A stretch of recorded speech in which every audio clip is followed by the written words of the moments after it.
There was a movie that came out not too long ago, and it was literally inspired by the video covers that he was never allowed to rent when he was a kid. Like, oh, that sounds awesome. Yeah, like the whole movie is like he would go to the video store and he would just walk through the horror section, and he was never allowed to rent any of those movies. So he just imagined, just based on the cover, like what that movie was about.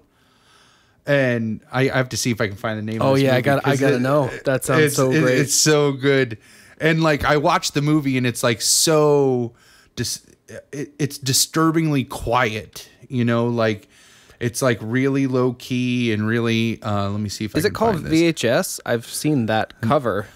No, I've watched those. Those are great. Actually all three of those I really liked. And let's see here. It's Beyond the Black Rainbow. That's what it's called. Ooh. Here. Hang on. Let me share rainbow. Share screen. Can you see that? Oh yeah, I think so. Oh yeah. The IMDb page. So like that, and look at the cover. Like, doesn't that look like an 80s horror movie cover? And just yeah. That reminds me for some reason of that movie Cube, which I've never seen. But Cube's good. Cube, that's it. That's me of it. Let me find the Wikipedia for this, because he talks about how plot, cast, development. As a child, the director frequented a video store named Video Addict.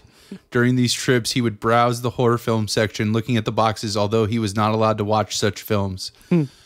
During such times, he would instead imagine what the film was. He would later reflect upon his experience when making Black Rainbow, where one of his goals was to create a film that is sort of an imagining of an old film that doesn't exist.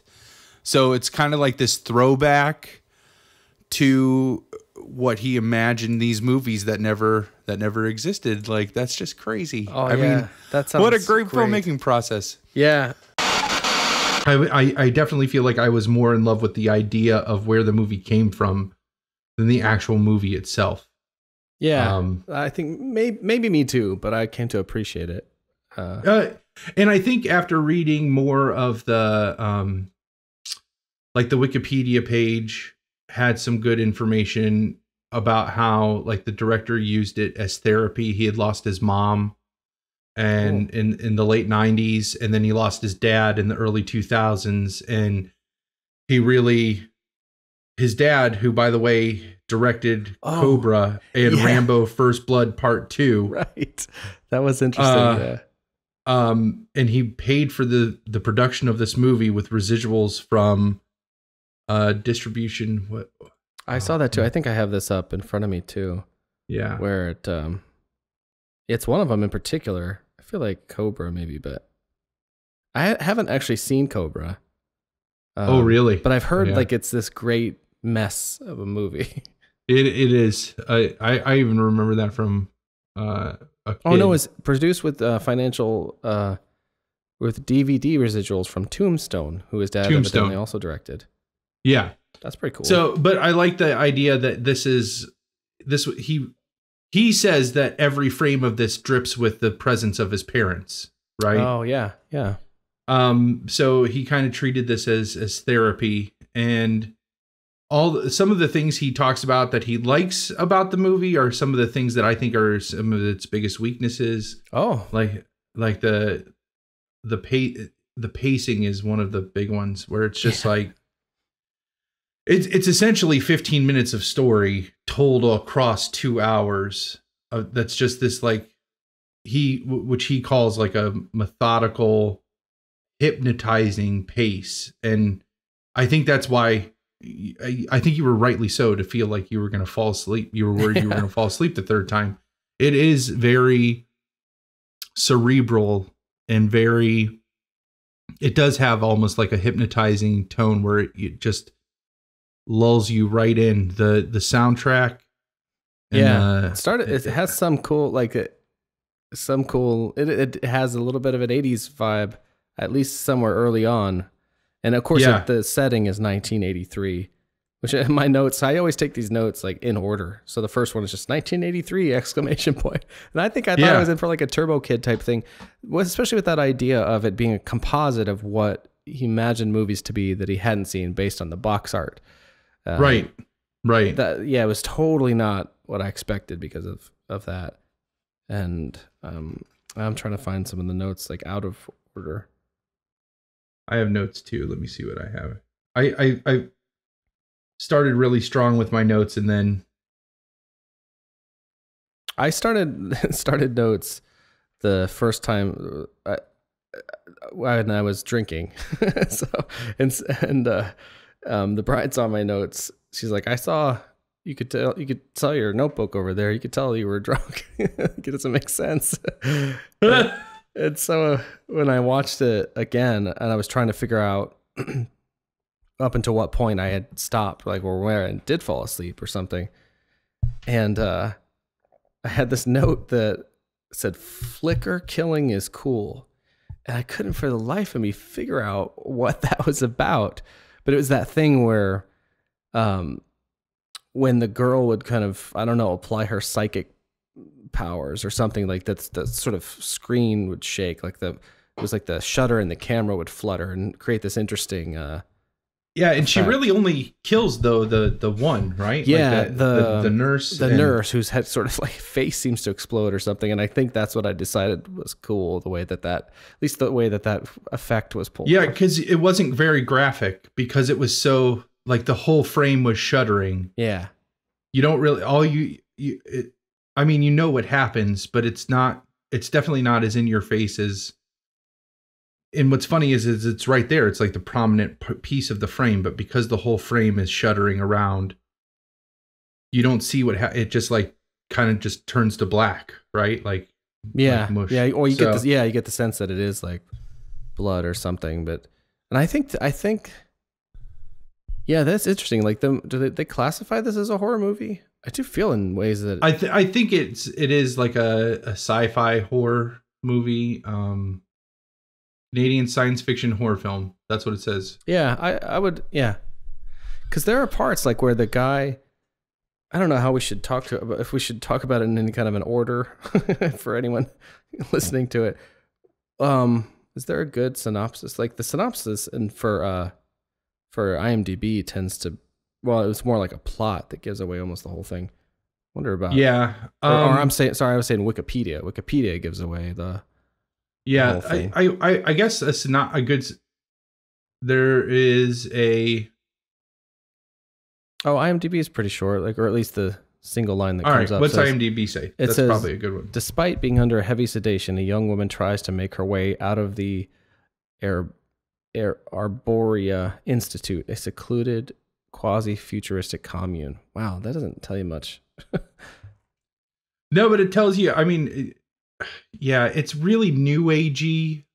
I have one of my notes is like new age buzzwords. Like it just starts out just throwing all of these new age buzzwords. What is the one that it uses is our some basically drugs. We're going to use drugs to try to heighten your mind. Yeah. When it was this idea that because so the movie starts out with a film that I saw when digging around that ultimately the copyright is like 1966. So it's this kind of ad, I guess, for this Arborea. Am I saying that right? Easy for you to say. I can't. Arborea. Yeah. So it's like this institute where the guy promises that they've found a way to uncover true happiness, and it's right. Yeah, smacks of like kind of cult type vibes. And then where does it go? I'm trying to so that shows like this whole kind of like short infomercial, and then right. you have credits, this very cool credit sequence of like this of a close up of the pupil of an eye like repeatedly expanding kind of in these lap dissolves. It's pretty cool. I wrote down again cool synth music. Yeah, well, this to me had a really I guess it would be more fair to say Stranger Things really had a Beyond the Black Rainbow vibe to me. Like, there were a lot of parallels to me, not just even the story. I think there were some parallels in the story, but even the feel of it. It had this, like, because it's set in 1983 and it was supposed to be a movie that was made back then. Oh, that's right. Yeah. You know, it just had that, like, that synth pop feel to it, and I don't know. There were some big parallels in there, but like that initiation video that you're talking about, for the 1966 initiation video, that had a really big Lost feel to me. Yeah, I was just thinking of that. I was trying to find the word. I was like, Dharma. It's like the Dharma movies. Yeah, absolutely.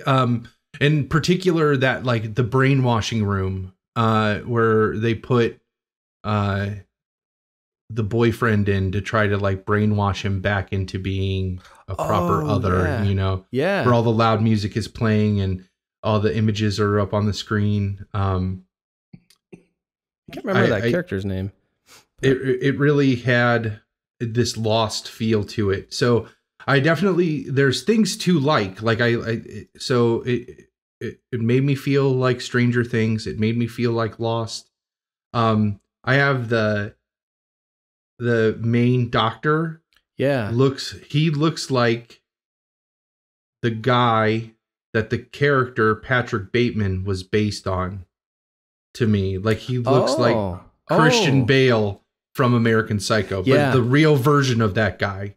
Oh, I didn't know that was, like, a real guy. That's no. I mean, I don't think he was. You mean like I'm just saying, real life embodiment of that? Yeah, like if he would have been a real person that Christian Bale was basing the character off of, the look, it would have been this guy. Yeah, I wrote down Christian Bale too. That was actually, well, I have after the music, it says dude driving a cool car and sunglasses. Yeah. And then I wrote down dad from Pump Up the Volume. So I actually thought that this guy was a particular actor that I recognized from the movie Pump Up the Volume. He looks like this dude. And then I wrote Christian Bale as though I'd hit up, you know, it's like, oh, that's who he looks like. Yeah, he does look like an older, skinnier version of Christian Bale. And you saw the Mechanic, right, with Christian Bale, where he is so skinny. So there was elements of that. God damn, that's a cool movie. Yep. That movie is terrifying.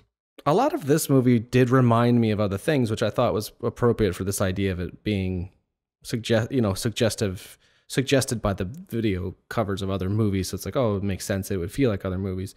I wrote down, feels Canadian, like an Adam McGoyan film or something.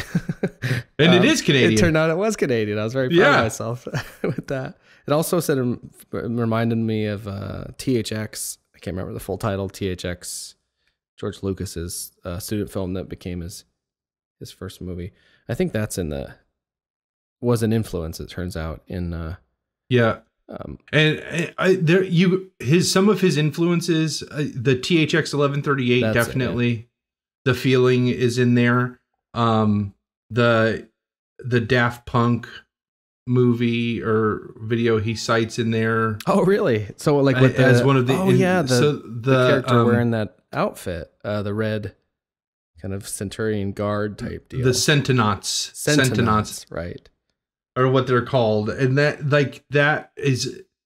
looks like Daft Punk, right? Like when it's walking around. So, at least until it takes its mask off, which is terrifying. I think that's one of the scarier parts of the whole movie, and it just kind of like stares at her and I said the baby and the tall red suit. Yeah, it was so creepy. I have this note just as I'm going through, and that says title. You actually get the title not after the credits, not after the mini movie at the beginning, not after the credits sequence, but like down the line a bit, 10 minutes in. Yeah. And then I have this note at the bottom of the page that says, where do you come across a movie like this? And so I was just curious as to how you did hear of it and come to watch it in the first place. Netflix recommended it. It was on Netflix for a while, and if I watch a movie like this, that and typically this is one of the things I like about, and it's one of the things that I liked about this movie even, is there's no real exposition. Right. I mean, they just throw you into this world, and sometimes, like in this case, I feel like you don't get exposition even at the end. Like it's just, you see just this 2-hour glimpse into this world, and that's it. Yeah. And you take from it what you want. And I really enjoy that, because then I'm going to go out and I'm going to seek more information, because I want to satiate my desire to know more about this. Yeah. So the first time I watched this, I did not make it all the way through the movie. I made it maybe about halfway. And it was one of those, I just didn't finish it, and I backed out of it, and then I never went back to finish it. But it was intriguing enough to me that I wanted to know more about the movie, and I wanted to know more. And that's where I, read the Wikipedia page and read the IMDb page, and found that it was because I even think I did a Google search, like, what the hell does Beyond the Black Rainbow mean? And like, oh yeah, that's a great title. And he, like, an interview with him came up, and it basically had the line that where he talked about how he always saw these movie boxes and always wanted to imagine what the movies were. And so this was supposed to be an imagining of a movie that didn't exist. I think that's like the common thing you see over and over again. This is the imagining of a movie that doesn't really exist. And I like that really harkened to me a lot, because I did that same thing as a kid. I was not censored though. I was allowed to rent whatever I wanted. Like I could watch anything, but I like movie boxes. I remember walking through the video store as a little kid in the 80s when he would have been doing this. Yeah, that's right. And seeing, and like just going to the video store, like I mean, going to the movies, like to the actual movie theater, will always be will probably be in my top 3 favorite things to do. Okay. Nice. And so, I love going to the movies, but before I was old enough, we didn't go to the movies when I was growing up. Like that was I think that's why I love it so much, because it was so rare for that to happen. I didn't really start going to the movies a lot until I had my own job and my own car and could get there on my own to go do that, So before that, the only experience that I had with movies was HBO, because we always had HBO growing up, and the video store. Yeah. And so which video store was it for you? And well, Rittman had so many of them. Yeah. Which ones do you remember, especially at that young age? Like, where did you get them? Mainway Market. Oh, like that's the one kind of on the north end of town there. Like, yeah. Yes, I remember that. That's the one where I always most readily picture Pet Sematary. When we talked about it, it looked like to me, it looked like Mark Hamill to me in Empire. That's where I can picture that box. There's also a Frankenstein movie, like one of the Hammer ones, that I would sometimes rent from there. I can picture that. And their video section, because like we would go there to grocery shop, and like their video section. Well, we really just went there to rent movies, but like you would go in and it was right there. Like their video section was like right-hand turn and it was right there. Pioneer, sometimes down on the south end of town. Yep, Rental time to that one. Rental time, yeah. I would walk down to Pioneer. I lived. My parents still live like I don't know what the walk would be. It's only really a couple blocks. Well, yeah, not. But it's a hill. Yeah, there's that hill. But I always really enjoyed that walk. Like I have distinct memories of like before I was old enough to have a car, I would put on a Walkman, tape Walkman, and walk down. I have, for some reason, I can very clearly remember listening to the Lethal Weapon soundtrack. Oh, that's awesome. And it's like, there's a song on it that is called Lethal Weapon because it's an 80s movie. Yeah. it's a great, like, it's if you ever watch like that movie all the way through, like they'll play the song. It's kind of a cool song. And on the most recent like Blu-rays, they included a music video of it, and it's the most 80s like hair band thing. But it's like a power ballad where it's like, when you lose your love, and it makes your life turn cold.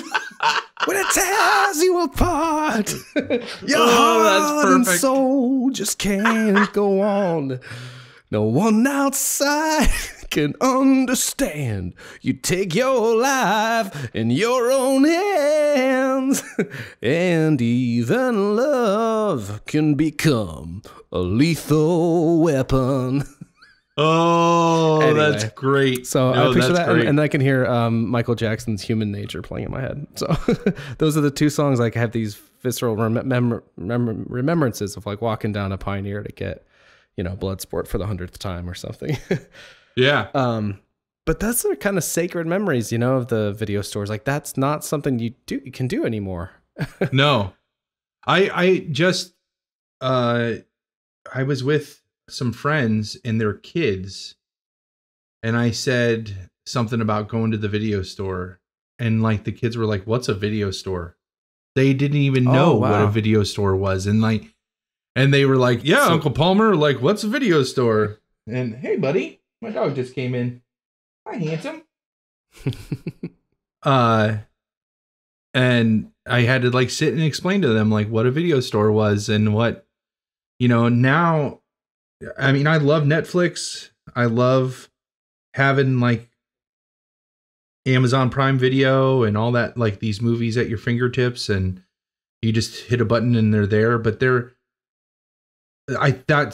here's our long walk for a short drink. Like coming back to this, like I fell in love with the idea of this movie because I did that. I did what this guy did, where he like looked at video boxes and tried with that one static image, tried to figure out what that movie was about and if I would like it. And I remember, and then if you turned them over, like there was always like 2 or 3. Yeah, more pictures and then like the more pictures and then the synopsis. And I was always too young to like really read it and understand what the synopsis was. So all I had were those images to go off of, you know, and just like, and I know what that's like. I know when he described that in that interview, I knew exactly what he was talking about and exactly that game, quote unquote game that he played when he was in the video store. And that, I mean, still, even after watching this movie and probably like, it's not that I wouldn't not recommend this movie. I just don't know who I would recommend this movie to, you know, like I was a good person to recommend it to. I think. Yeah, no, absolutely. Well, and again, because I knew you would relate to the, like, this is the movie based on video boxes. I knew that would be intriguing enough to want to see it. And I'm glad that I watched it. It just, and I think that it did a good job. Like, I was thinking to myself, I was like, man, if this is the movie that his, like, you know, 7-year-old self came up with looking at video boxes, like how fucked up was his head? Like, that's crazy. I have to wonder if that, so I'm looking at the thing. It says, as a child, oh my God, how do you say this dude's name? Cosmatos? I can't be. I'm just going to say the director. As a child. Cosmatos? Yeah. Is it Greek? It sounds awesome. Cosmatos. Yeah, I don't know. I'm going to say, as a child, the director frequented a video store named Video Addict. During these trips, he would browse the horror film selection, looking at the boxes, although he's not allowed to watch such films. During such times, he would instead imagine what the film was. He would later reflect upon this experience when making Black Rainbow, where one of his goals was to, quote, create a film that is a sort of imagining of an old film that doesn't exist. The year 1983 was chosen for the story as it's the first year he went to Video Addict. Additionally, he thought the setting of such a film 1 year before 1984 was funny. Oh, this is interesting too. I feel bad just reading Wikipedia, but there's one more sentence that I think worth reading. It says, the film's genesis was an overlap between two projects the director wanted to do. One of these was a film about a girl trapped in an asylum, while the other was an installation promoting a research facility that didn't exist. Eventually, the director realized that he could use both of these ideas in the same project. Yeah.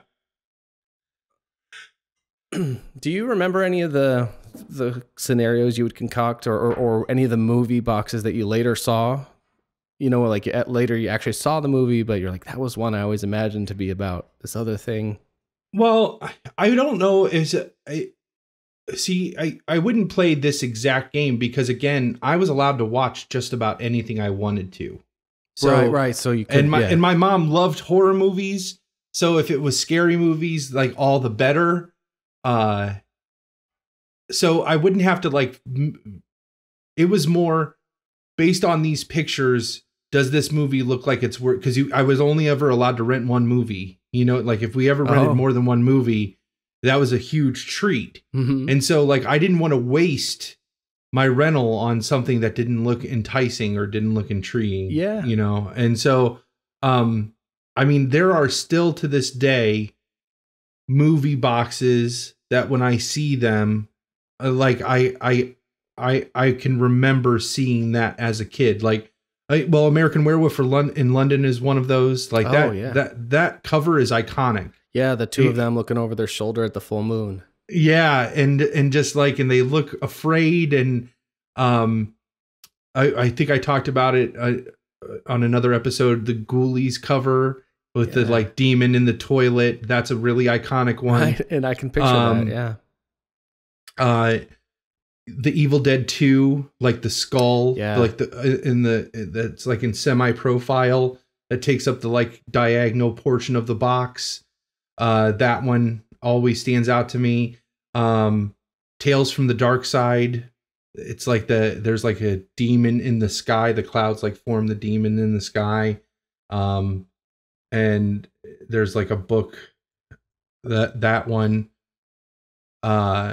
I had to look that one up, but, like, oh yeah, oh wow, yeah, that is funny. It almost looks like a gremlin. Actually, looks like the one main gremlin. Chud's another one that I that picture of the, like, the sewer cover, the manhole cover, and I mean, that's just horror movies. Like, there's still, but those are often, like, some of the more evocative covers. I mean, even that's kind of a lost art. Like, I was just thinking, oh, wouldn't it be fun if we tried to, you know, in a podcast sometime, like, looked at one of these images and tried to imagine, like, what that story could be, which we could kind of do, but we couldn't do it based on going, like, to, like, a video store and even, like, using our modern technology of a cell phone to take a quick and easy picture of the boxes, you know, because you can't use a box of movie you have, because obviously you know what it is. But like, you know, Netflix will change the artwork for movies very often to where it's rarely even the same picture or person representing a movie. It's like a lost art, you know, that of the of the movie poster or even the video box. I think the images we are talking about more often than not of these VHS covers was when they were still using the theatrical posters by and large. Yeah. Which were more, I don't know, they were kind of, I don't know, maybe they're meant to be seen and studied. They weren't always about, I guess, especially with horror movies, they weren't about the stars. So it wasn't just like, make sure you put all these people's fucking face, like, on this poster. Right. I think most of all the ones you mentioned too don't really have a human face, like, as the main selling point of the movie. But yeah, I mean, you know, we both worked in video stores, and so you stand behind those counters and just look out at the literally sea of just, like, stories. It was unlike library books or something like that, where you'd only see their spine. You know, the whole thing is to display the image, the box art. Yep. Yeah, and so beautiful that, I mean, there is nothing more pretty than a well-ribboned video store. That's what Blockbuster called it, where, like, you had to imagine a ribbon going down in between each of the boxes that would go from the top shelf to the bottom. So, like, the space in between from one box to the next box would be a ribbon. And you had to imagine that going all the way down. So, like, it was just a perfectly aligned store, you know, and just, that's so pretty looking. And then seeing, and I liked always the library, like the catalog movies in the center a lot better, because we would only have one or maybe two copies of those movies versus the new release where a whole wall would be the same cover box, right? Same, But, like, going through the catalog movies and they're just being one copy of each thing. And so everyone is different. And it just looks so pretty when they're like all lined up and spaced appropriately, and it looks so nice. We were the bride and I, when we went up north last weekend, we went to I'm trying to think what the town was called. It's escaping me. But there was a grocery store we went into that had a video store. It said on the outside in big letters, video, and we went in, and it was kind of like you're describing, not nearly as satisfying. Like, it wasn't like a, some kind of purposely retro thing. It was just something that was still functional in this community. And they had Ghostbusters. We haven't seen the remake of the Ghostbusters yet. We kind of wanted to, but it was out, but they had only one copy of it. It was kind of great. Oh, that's awesome. But I almost couldn't just like tear myself away. I was like, I got to look, and I wanted to look at the library titles, and oh yeah. I mean, it's like, that thing you were talking about too, of only being able to choose one video, like that whole thing, that way of valuing the movie you did choose in some different way, because it was the only one you could watch. It's like a lost, I keep using that word, but it's like, it's something that this generations now, and even ourselves, like, you don't have that experience because everything is at your fingertips. It is and it isn't, like when we were talking about Begotten earlier, I was wanting to recommend you watch it, and I was like, I don't even know where to go to stream it, but then I was like, well, it's maybe on YouTube, but and I suppose if you know how to torrent things and stuff, that's a big that makes a big difference. But well, it's funny though, because I feel like that has carried into my adulthood, much to the chagrin of Ash, where, and I think part of it might be overload, like there's too much, but I will spend, I feel like, hours just trying to decide, and I know I'm not the only one that does this, but trying to decide what to watch because there's everything there. Oh yeah. And it's like, you just have to tell yourself, if it's not good, you just back out and pick something else, but I'm still like, she thinks it's because there's so much I want to watch, or there would be something else, but really she narrowed it down though, where it's like, there could be something better in the next category or the next. And it's like, you don't have to think like that when you have all of this at your fingertips. Like, just pick something, and if it sucks, back out of it and pick something else, but I hate doing that with movies. I like giving them their fair shake, and I like giving them, their time, and my time is valuable. I want it to be spent on something valuable, something worthwhile, I should say. And it's tough. Like, you don't know if a movie's gonna give up its secrets right away, or so that you're in for something good and they'll stick it out. Or if something like this Black Rainbow, it's like, I can understand why you would have turned it off the first time around, and I kind of did a little bit, but it was like really, ultimately I was like, oh, this was different than I thought it was going to be, and I'm definitely glad I saw it to the end. And it's I was thinking about the Netflix experience of looking at stuff, or even something like Redbox, and then like the equivalent of what we're used to, that having been as younger people in video stores. It's like if you imagine it the other way around, like where if all you could do is scroll through things in 2 dimensions and stuff, and then the ability to, like, basically it's like Tron or something, you go in the computer and everything is real and surrounding you, but all of these, that's what we used to have, and now it's been condensed into this, much less impersonal, tactile, or it's a whole. There's something like there's something about like seeing that box, and I am even like old school, where if the box was out, the movie was in. You know what I mean? Like, you mean not like the modern video stores where they would have the copies right behind the cover art, right? Yeah.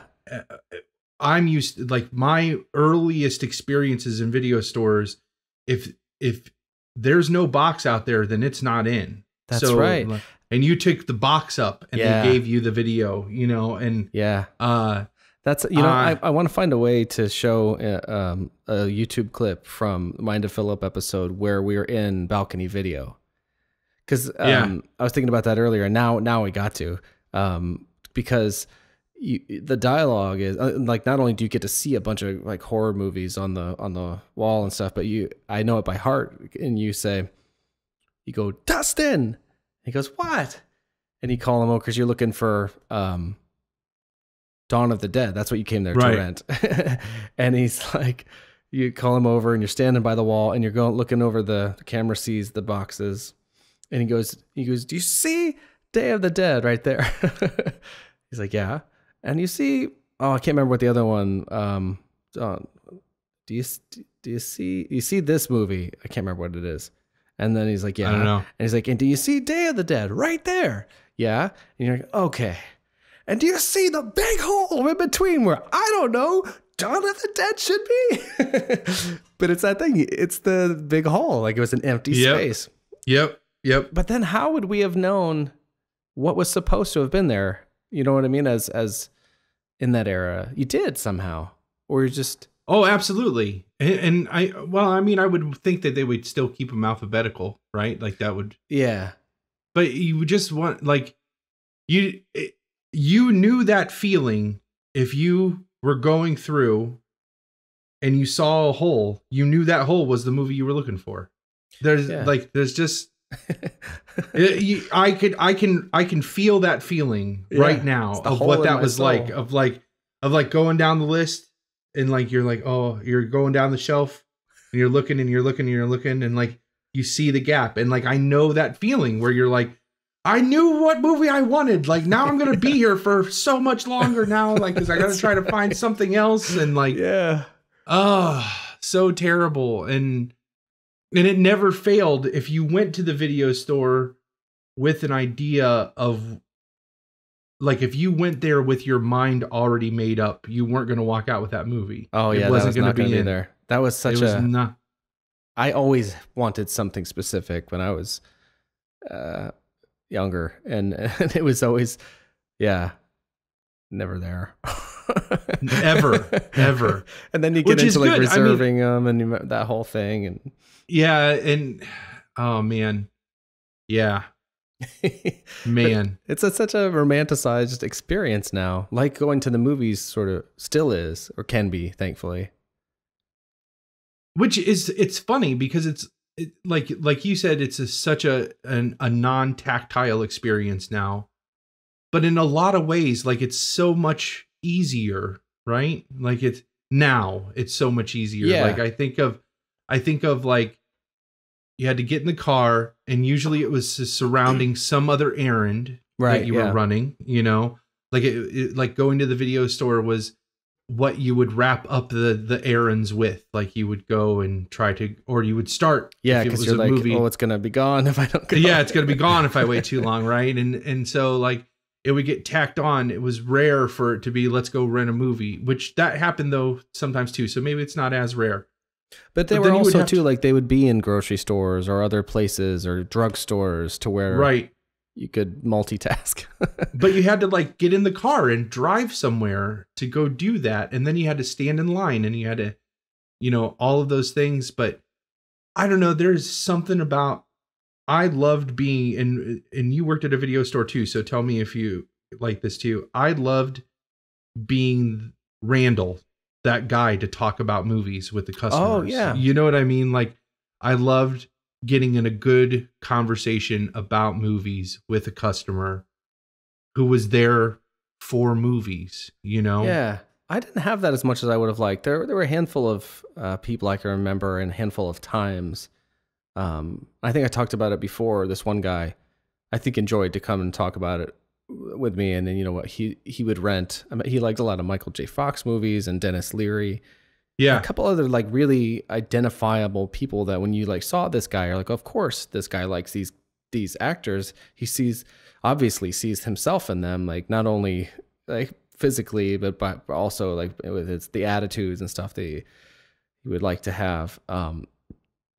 Yeah, so you had that as well at Hollywood. Would you have some regulars, or would it be more frequent but less in depth? Or more Blockbuster. When I worked for Blockbuster, right. I had a lot more regular people coming in there that would just like to talk about movies. And, you know, when I worked at Hollywood Video, Bart was she was the big movie buff. And so we would talk about movies all the time.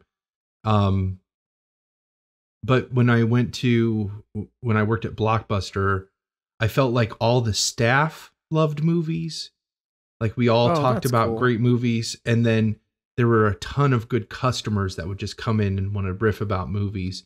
I learned about like the five-handed or the five-handed exploding heart palm technique months before that movie was even going to come out, from a customer who was like, yeah, I heard all these rumors and this is what's going on. And he like told me all this stuff about Kill Bill before Kill Bill even got released. And I'm like, that was like pre-major internet days and like all that stuff. And just like, oh my gosh, this is mind blowing. This guy knew all of this inside stuff about this movie. Like when I remember when I finally watched both Kill Bills and like him talking, I remembered having that conversation with that guy and me thinking at the time, I was like, man, all that sounds way out there, even for Quentin Tarantino. I don't know. And then then it happens in the movie and I instantly remembered that conversation that I had with that guy while I was working a shift at Blockbuster about Kill Bill and how he had all of it right. You just don't get that experience. So that like all of this today is so much easier in so many ways, but it's not just the tactile piece that's taken out of it. It's like that human piece where, I mean, I know I've rented movies before and I have convinced other people to rent movies that they otherwise would not have even picked up, even based on the box art. Right. Yeah. But they've said like, oh no, you should really check that out. And the video store was a great place for that to happen. And it's just sad. Like, right. I wonder if there will be, you know how like vinyl has made a resurgence in terms of people who do want to have kind of a tactile and collective experience with music. There's not, I don't know, there isn't quite an equivalent for that for movie collectors, it seems like. I mean, there are Blu-rays, but which are such a great, you know, like the image quality, you know, sound is superior, but like they're, you know, one of the things about vinyl is it's so immersive and stuff and tactile because it's the largest like form of right. You know, playing with music you can have, and Blu-rays are this kind of small thing. I'm surprised. I wonder if there will, I don't know. I'm surprised that there hasn't been or isn't something. I wonder, really kind of feel like there should be. You know, because even like with the movie theaters, they've done things to make that experience different and more exciting, like with the big recliners and stuff. Yeah. I don't see us going back to VHS. That's for sure. No. Yeah, I don't think you're going to go back for like an inferior quality. And it's debatable about the whole vinyl thing, I guess, but it's definitely. But with I don't know. That experience is definitely lacking. I didn't even think about that part of it because for me, I tend to be more shy around strangers and stuff, and so I wouldn't necessarily engage in conversations about things so readily. But yeah, it was this kind of thing where when you could or when you did, there was the shorthand of these you know movies, and that you could have conversations with kind of your people, as it were, or at least people that were similar to you. Right. Yeah, that's a bummer. And it's hard, so because you don't get. I mean, I feel like I'm really dependent on the algorithms of these programs now to recommend something that I would watch. But I find that even that gets like, I get tired of my taste, right? Oh, like really? I want to go, I want to go outside of that and experience something new, like Beyond the Black Rainbow, you know, like I want, which I mean, was recommended to me, but it was recommended just because it was new on Netflix and, at the time. And so I definitely, I think it just gets really impersonal. Like I like that experience of somebody else saying, "Oh no, you should really check this out," and then me saying, "Oh really? I would never have given that a shot." And then, sometimes it would be just as common for me not to like it as it would be for me to like it. But on the times that I did like it, I was really grateful for that interaction and that experience, because otherwise I would not have given that movie a shot. Yeah.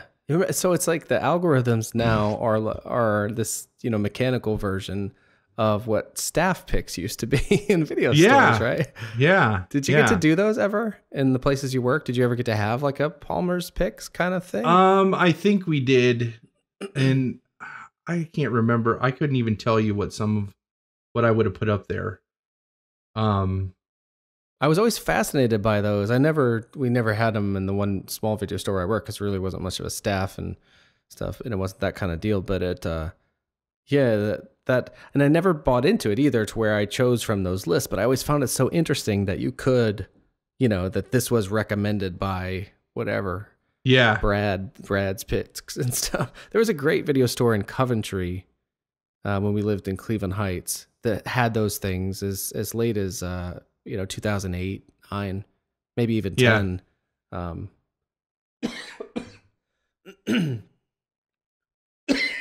I'm dying. Sorry.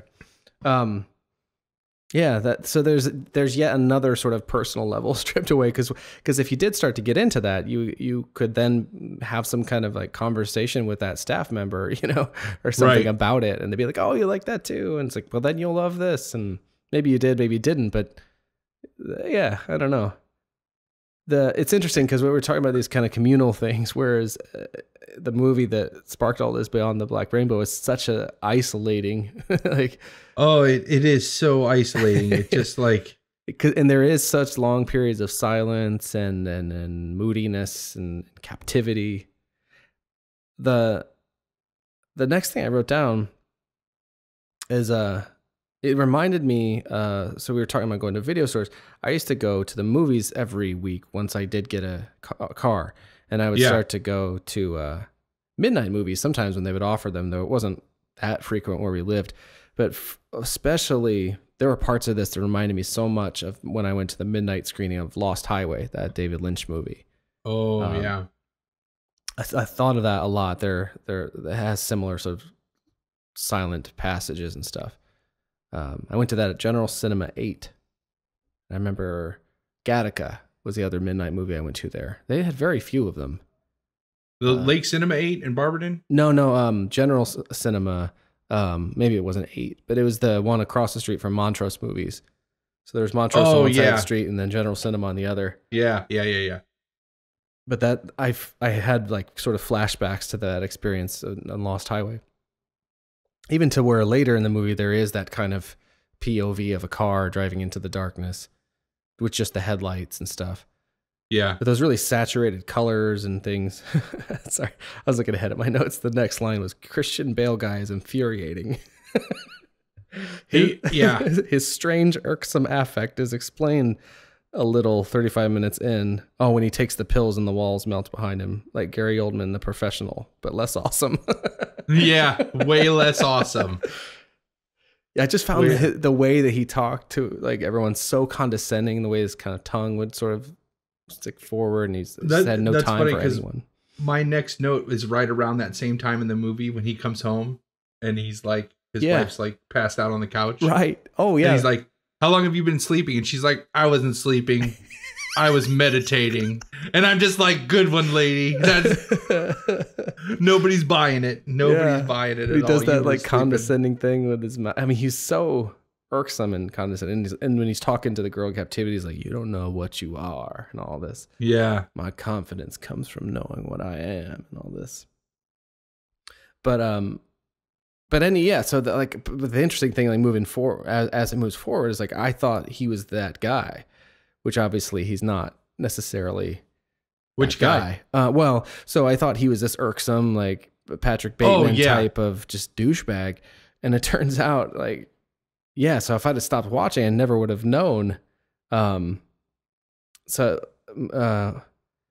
does it say? Oh, so I did have this note when we were talking about the visual design. I think my last kind of note on that, or things that reminded me of, this very kind of Kubrickian type of symmetry and forced perspective and all that, and the lap dissolves and stuff. So I mean, as you're watching, and it's like, you know, the bride found it super boring. For me, I was engaged because, you know, obviously it was something very carefully visually designed, and so, you know, there's some, I was gonna say joy to be found in that, but that's not the right word. You know, it's captivating and hypnotic in that way. It sort of helps, I guess, in that sense. And that's that constant. I tried to put into words, but like, there's that pulse of like just sound that wasn't really music. I mean, there was this kind of music, but it's atmospheric. It's like an atmospheric soundtrack. That's a good, and that kind of Eraserhead thing where this sort of constant rumble. There were times when it reminded me of in that kind of way, which no. But but anyway, so we think the dude is this kind of like, you know, obnoxious yuppie douchebag, and then we see him, and I wrote down gravity defying, face melting in hell, and him crawling out of the black circle and ooze and vomiting, screaming, pretty damned creepy. Like that's so. What was it that happened in that? Like he was. What was that's he a doing? flashback. So all right, so to tie back to the opening scene, which is like the promotional video, and trying to find this new way of happiness, of achieving happiness, right? He is his protege. So like the main doctor is that old man's protege, and what you're seeing, that whole segment is a flashback because it flashes back to 1966, right? Yeah, that part I got, but I was trying to figure out like what. So why is he going? He basically, well, he's given LSD, like mind-altering drugs, and he's tripping, and it makes him crazy, essentially. And so, and he never recovers from that from 1966, like when he does that. So, like the woman. He is the main, like the founder's wife. Yeah. That he kills. Yeah, when he comes out of that state. Right. Oh, wow. So I didn't realize he was tripping. I just thought that really happened. No, I think that's all, like, it's all part of this, like, new way of being happy. Like, this, he was going through this method that the doctor went through. And that's the girl's mother. Right. And like, so, and that's how they get this girl and keep her in this thing is because she's the founder's daughter. But then they put that baby into that black vat of hell too. Yeah. Like, so what does that imply? They gave her LSD as a baby? Or? Yeah. Like, so she went through the method, and instead of making her crazy, it gives her these psychic powers, I'm assuming. Like, wow. So do you think it was really some kind of black pool of just stuff? Like more like a bath or something that he put into under the influence or LSD, or I think it's definitely more metaphorical than it's supposed to be literal. Wow. I think it's like it just represents like I don't know. I kind of took it as like the pool of the human psyche, right? And so and he came when he was faced with that, he went crazy as a baby. Being faced with it, she literally transcended to the higher level he was trying to achieve. Oh, yeah. Okay. You know what I mean? Like, because she's quote unquote a tabula rasa, she can handle that transcendence. Whereas us, you know what I mean? Like that's my take on it. I could be way off. Yeah. Well, no, it's cool that there can be.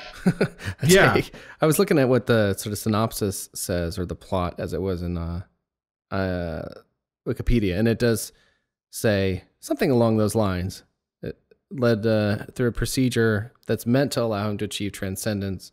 As part of the procedure, Niall was submerged in a vat of black liquid, providing him with hellish, otherworldly visions. Niall emerged from the vat insane, fatally attacking Mrs. Arboria. Wow. Yeah. I noticed literally like the flashback tripping sequence is so effed Oh, that's your note? Yeah. Yeah, it that's was my truly note. disturbing to me. And I was just looking here down further on the Wikipedia, and it actually says the flashback segment of the movie was inspired by Elias Marriage's experimental horror film, Begotten. What? No shit. Yeah. I think it might be more the visual style of it. What they're calling high contrast black and white. Oh, yeah. It looks like the guy cops to it, or I mean, he says it was a perfect look for the flashback because I wanted it to feel like a fading and decayed artifact. Yeah, that is what Begotten feels like, this kind of artifact that you find because it's so distressed, the movie, from all the processing and stuff. But yeah, I mean, that segment was very striking, to say the least. And then you see him put a baby into the thing like shortly thereafter. Yeah. That's what I put. I was like, he put a baby through what he experienced. I put all huge letters. Yeah.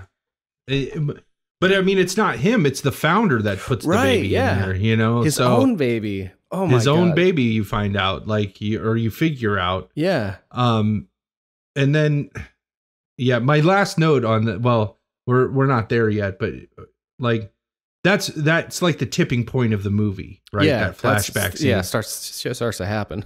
Yeah. And so like after that, that's where the doctor finally, he starts embracing his psychosis, I think. Yeah. Well, that's what I thought. And I thought it was real too. So I thought when he peels off the wig and you see the glue and it's and it's like stringy and snotty and just like, probably. And my next note, my next and last note is right after that, when he comes downstairs and his wife says, "Barry, you're not wearing your appliances." Right. And it's like, appliances? Like, what does that even mean? Like, that's why I thought it was real, because I thought like he went into that thing and came out, because when he comes out of it, like you don't see, because it's all covered in the black gook and stuff.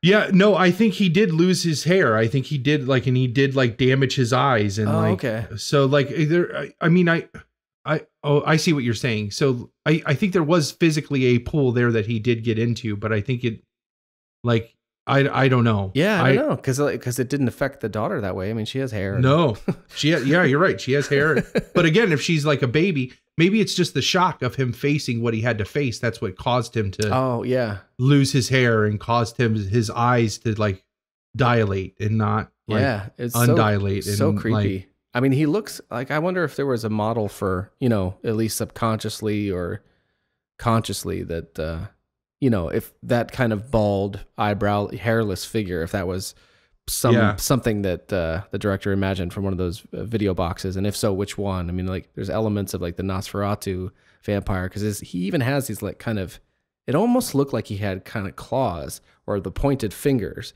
On the one gloved hand, yes. It was gloved. Okay, well, that would do it. Yeah. And because he gets out the suit, which I feel like he just kind of grasped for like 80s things. Because there's like a shot of Reagan in one point where she's watching Reagan on television. Oh, yeah. And then he gets out the leather suit that he's going to put on, right? And it's the name is Noriega, like, which wasn't there like a... That was to do with the Iran-Contra stuff, right? Yeah, exactly. And so there's that, and he's got the knife that he calls like the devil's teardrop or whatever. Right. Yeah, like, that's fucked up. So messed up, and then he crushes. Sorry, I have a nickname. I don't want to let that slide by, because I wrote a note that says the knife, the devil's teardrop, should be that was my dick's nickname in high school. That was my dick's nickname in college. Sorry, yeah. College. Oh, that's a perfect one. That's a perfect. That's a Halloween edition. The devil's teardrop. Absolutely. The devil's teardrop. Or my nuts. Or anyway. Yeah. Oh, that's devil's classic. Teardrops. Anyway, that's gross, but yeah, I thought of it because I knew we'd be talking about this movie, and I was like, oh, that seems like it could be something. So sorry, you're saying about the it just like Noriega is like it's just all the I felt like there were just like these 80s elements, and and it's still interesting, like, are these what he remembers from being a child in the 80s, or I don't know. It was just interesting to me that it had this, there could be, I guess, a leather company called Noriega, but it just had an 80s feel to it when you heard that. Well, and it was also, it says 1983 when it starts, but it feels like this. It doesn't feel for sure like it feels like kind of no time and place, or like more somehow future or something because of the sterile environment. And then suddenly, and that's all you're used to until this point in the movie. And I have this note about, those throbbing drones never stop. Sounds sexy when you say it like that. Oh yeah. Of the pulsing kind of that music thing. But then, so I said, have rainbow pipes in the real world. So that moment where she breaks through or comes through the window and she's in that, there's a really high shot looking down as the girl starts to escape from the facility. And you see this thing that for the first time in the movie feels like somehow like the real world, I guess. Because they're seeing like stone and weather, I guess, like you're seeing the... Yep. And then I thought it was so interesting that the pipes were painted like a rainbow next to her.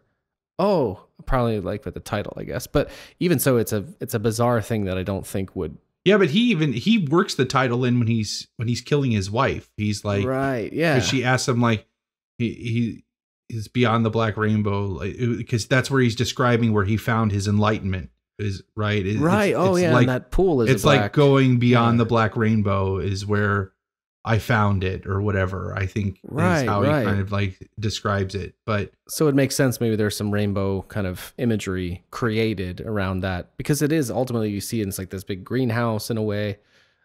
Yep. And it's like a self-contained world, so they could be anything in that world. But as soon as she comes out into the real world, that's where, because the big jar for me is when it cuts to the two guys in the desert, right, listening to like the heavy metal, and it cuts right to that. I mean, from that, like you've listened now for about an hour and 40 minutes to just that like thrumming pulse of a soundtrack. And it cuts to this really jarring, like metal music playing.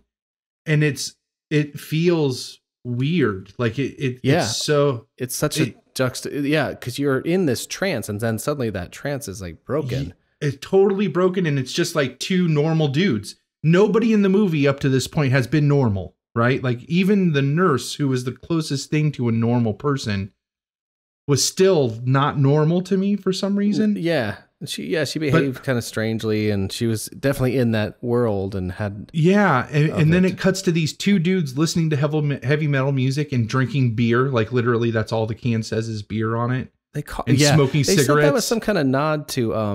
to something. Repo Man. I haven't seen Repo Man, but that's all of the food that they consume in Repo Man is generic. So it all says like beer on the can for beer, and it says like dog food, it says dog food on the can. And then I'm confusing. I had historically confused Repo Man in my mind with something that it's not. Like I thought it was a sort of famous blaxploitation movie, when really it's like Emilio Estevez, right? Didn't we talk about this recently? Yeah. I'm trying to find the word that they called those guys. There's like it must be a Canadian term for the dudes sitting around the campfire. I can't find Heshers, I think is what. Yeah. Is that something that's like a Canadian phrase? That is the... I have no idea what that... what does he say here in the plot? Urban Dictionary, a Hesher, Reebok-wearing, mulleted person in acid-wash jeans and a Judas Priest t-shirt, who at the age of 28 still lives with his parents. That's them. That's who those guys are. Oh, all right. But yeah, and then that... But they're just like two normal guys, which is also like a huge, like, it's a jarring juxtaposition, Oh, yeah. Suddenly you're in the... It's like when for me that begins when she comes out of that she passes that mutant type thing in a full body. What did I write down? I wrote down, pretty sure I'm going to have nightmares about the decaying full-bodied straitjacketed guy. Yeah, that was upsetting. And like, what is that? Like, is that... So I was thinking too, So and that's a mute. Like on the Wikipedia, they only call that a mutant. A mutant, like it's like Oh, I wrote that as a nice touch that the book jacket graphic that we saw earlier, one of their kind of self-help books, was also a poster on the wall in the office. Like, oh, really? It was a nice kind of continuity, I guess, of that world, to where it was like, it's a similar design, but not the... Anyway, I thought that was a nice touch. And I wrote, "Oh, I see. ... She gets out! ! Beyond the black rainbow." That's so stupid. That's why I don't do real film criticism. Classic. But and then I had a lot more lost highway imagery behind the wheel. Such an unexpected turn. The violent deaths and the shift tone / scenery of the dudes at the campfire. Especially when that thing was like suddenly he was so obsessed, like, did you fuck her? Like, that seems so disturbing and like out of nowhere. Well, and I mean, and that's and that really, it culminates the whole movie is he's lusting after her, right? Yeah, like I get that now. I guess he wants her, like that's what it boils down. I mean, when the nurse finds his notebook, and it's just like. And you realize that's what he's been keeping his daily meetings that he has with this girl. Oh. He's writing in that book over and over and over again, right? Right. And then when the nurse finally like sees them, all they are her naked. It's drawings of her, like explicit drawings of her naked. I didn't get that's what that was. I was so puzzled by that notebook at the time. That's like his leather-bound notebook that he keeps on his lap, like while he's talking to her, and it's right. And so. That culminates, like he can only assume now that other men feel the same way, like as dirty and lurid as he thinks about her. Other men must have taken the opportunity to fuck her if they were given the chance, because that's what he would do, and that's what he's trying to do, and that's what I feel like it all is boiling down. He's trying to set up this point where he can just have her, like he essentially killed the nurse because she caught on to what he was doing. Right. Yeah. Or and because he basically somehow had her kill the nurse by forcing her to write her mind powers. Right. With and then bullets. Kills. How about the power to kill a yak 100 yards away? That's telekinesis, Kyle. How about the power to move you? Oh man, so good. And then he kills his wife. He kills the doctor. You know, he ODs the doctor. That's right. Yeah. Who seems to want that or no? I think he just wanted to be high again. Right. Okay. You know, like I don't think he wanted to, and he trusted him to. It looked like it was something that they had done multiple times. Like like he had helped him, quote unquote, helped him get high multiple times. And this time he just took it too far intentionally. Right, because he was... So he cleared out, I feel like he had cleared out everything, all of the obstacles, and he was finally ready to make his move. And I think, you know, do you think gross. Do you think it was spurred on by being found out with the notebook, or do you think he planted the notebook? The notebook seemed to come out of nowhere in a way. I think he crossed the line when he had the nurse killed. Like when he had her kill the nurse, essentially. Yeah, that was the beginning of like. That really was the tipping point, I guess. If you would, because that led to the flashback, or it was right after the flashback when that happened. I can't remember exactly.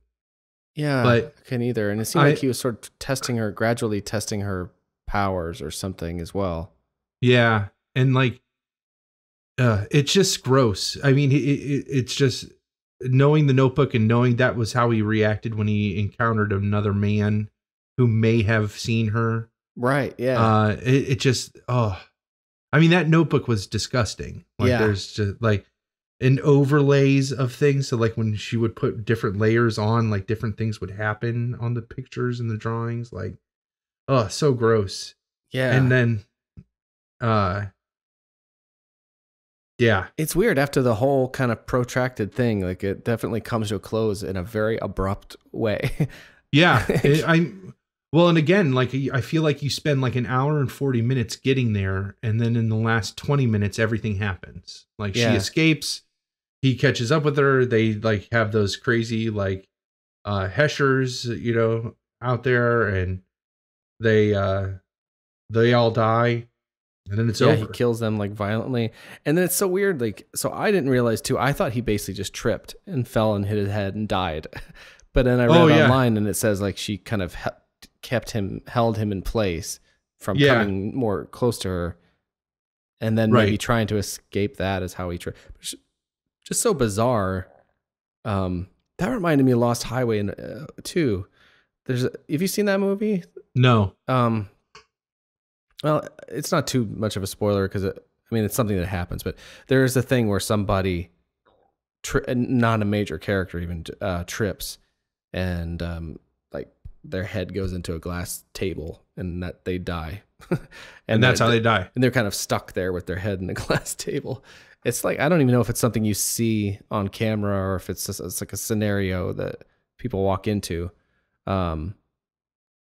But yeah, it was just such a bizarre thing, because obviously you can just slip and hit your head and die, but for something to happen in a movie, it's a very oddly and it was, and clunky. well, and especially when, again, you feel kind of ripped off because you're like, I spent 2 hours at this point in this cerebral mind fuck. Yeah. Like you want a culminating fight. Like you want him to have maybe some powers, and they were kind of like fighting back and forth, or that would have been better. Yeah. Something. It's very anticlimactic. Yeah. Right. Like, and it would have been nice even to have that kind of movie type thing of, if it's going to go to that place of such simple motivations and stuff, like let's hear what they are, like let's have them like shouting back and forth. It's like, I always wanted to fuck you, and she's like, I don't want you to fuck me. That's all. That's never gonna happen. Well, let's end this movie right now. Oh man, yeah. I did like when after that moment happened, and I was like, all right, I guess that's that. I liked that last image of her kind of looking over the street and kind of as though she were going to finally enter civilization. That was kind of a cool closing image, and I really dug the song. I wrote it down because I want to look it up and buy it. I think it's called Anonymous. Okay. I wondered if it was if it was a new song then, because this was 2010 when the movie came out.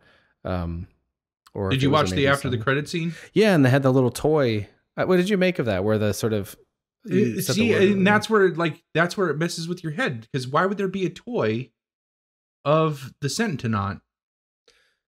Yeah, there, like. And is that something that she encountered then in the real world in one of those houses, or? You know what I want? I want a movie about the Sentinants like that.